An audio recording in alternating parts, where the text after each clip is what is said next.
Well, good afternoon, everyone. Maclovio Perez here, 25 News Now. This is your hourly update on Beryl. Beryl is beginning to move ashore. In fact, you can see the storm center right about here. We're beginning to get the outer bands. So far, the outer bands have been fairly light in our area, but you can see Houston's already had big thunderstorms associated directly with Beryl. What's happening to us is that the storm is getting closer, and as it gets closer, the winds are going to start increasing. They're already up to 35 miles an hour. They're likely to get up into the 40 to 50 mile an hour range, so the rest of the afternoon is going to go downhill. Here's the storm, and it is going to be moving ashore right over Matagorda Bay. This is on top of us, and now because the path has moved a little bit slightly to the east, it makes a big difference on who's going to get the big rain. As you can see right here, see this spot? There's the coast. There's one.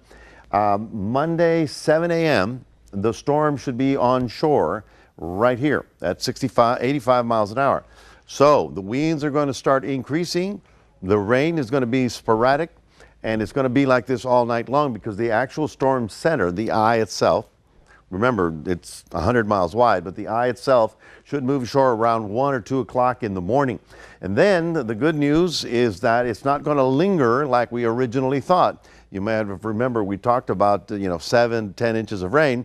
And the thing is, that was because it was going to stall and die on top of us. Well, not anymore. Now it's going to get caught in the upper winds, and it's going to be moving out fairly quickly. In fact, by Monday, should be in far north Texas. We will still be very moist and very humid and very wet, but at least the storm system itself has gone away. Now, you can almost put Highway 77 right here in the middle. And on this side, the east side of it, is where the strong part of the storm will be occurring. You can see the substantial rainfall totals that they are expecting on the right side of the storm. Storm comes in like that. This is the right side. The left side is the dry side, and you can see how to the west of us, we're only going to get less than an inch of rain out of this whole system. The winds will be a problem, but the rainfall will not be as torrential in that part of the viewing area. Now, we are under hurricane warnings. That means that hurricane conditions will be here within the 24 hours. So storm conditions and all of the coastal areas are under that hurricane warning. That includes, of course, Calhoun County and the Port Lavaca area, and even portions of Victoria County as well. The storm surge is the big news. We are expecting storm surge with that onshore of the wind, 4 to 6 feet. So those of you that live along the water's edge, just remember, higher than normal tides, surge could come up 2 to 4 feet. Now in Alberto, we had the same situation, and I think we're going to make these 4 to 6 foot. Remember, the water in the Gulf is extremely warm, and warm water expands. That's why Alberto's tides were so high. And so we're going to be dealing with coastal flooding for the next 24, maybe 48 hours. Here's the center of the storm. You can see the strong side going this way. It's going to be moving ashore. This is tonight, and then over the midnight, maybe 1, 2, 3 o'clock in the morning, storm center will move ashore. By sunrise, it's going to be coming down fairly heavy around this area. In fact, it's going to be fairly ugly by sunrise with torrential downpours and, of course, the strong winds. Those of you who are concerned, I don't believe that after midnight you should be out there driving. It's going to be fairly strong winds and very heavy rain coming down, where we're probably going to see flooding by Monday morning. Now, again, by Monday evening, the storm itself is going to pull away.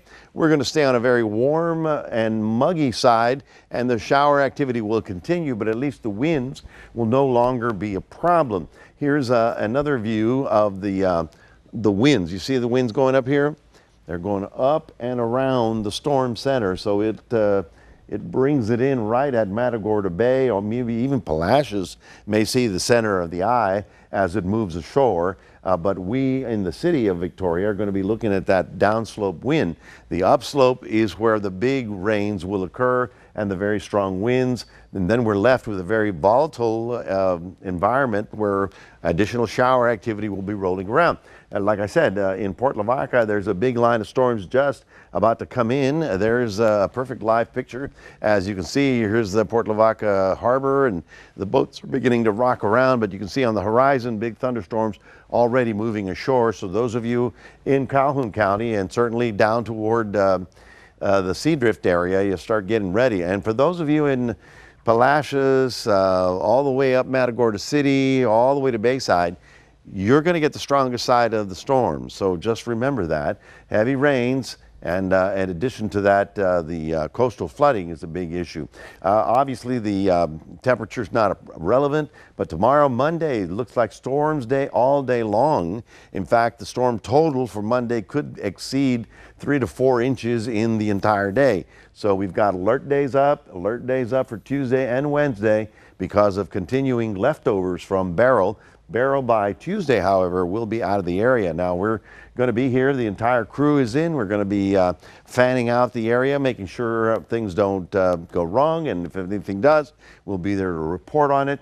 We're doing hourly reports at the top of every hour.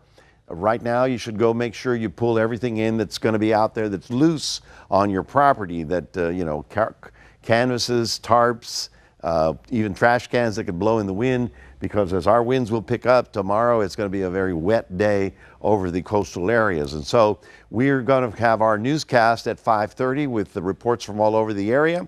And then, of course, again at 10 o'clock tonight. But the crew is going to be staying here at the station all night long to watch the situation. So if you have any questions or you start hearing big thunder and lightning, just tune in. We'll do the best to keep you updated. So leave it right here on 25 News Now. We'll have the latest for you coming up every hour on the hour, and then, of course, at 5:30.